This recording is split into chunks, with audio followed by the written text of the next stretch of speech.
நான் டெய்லியும் டேட் சாப்பிட்டா நார்மல் டெலிவரி ஆகுமா மேடம்?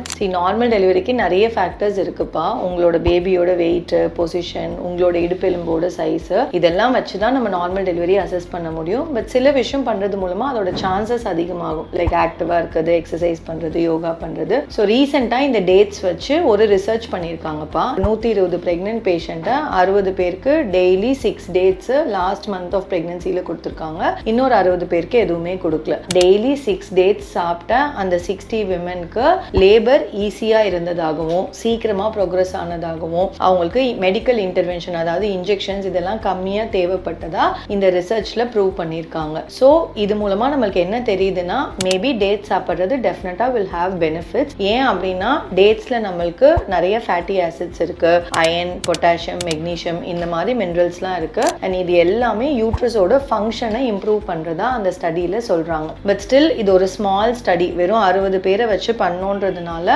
நம்மளால இதை கன்க்ளூசிவா கண்டிப்பா டேட் சாப்பிட்டா நார்மல் டெலிவரி ஆகும்னு சொல்ல முடியாது. பட் டெஃபினட்டா டேட் சாப்பிட்றது is good for your health அப்படின்றதுனால யூ கேன் கன்சியூம் இட். இதுல என்ன வேர்ட் ஆஃப் காஷன் அப்படின்னா, ஒருவேளை உங்களுக்கு சுகர் இருக்கு அப்படின்னா நம்மளால டெய்லி 6 டேட்ஸ்லாம் சாப்பிடும் போது சுகர் லெவல் அதிகமாகும். ஸோ இதெல்லாம் மட்டும் நீங்க செக் பண்ணிக்கணும்.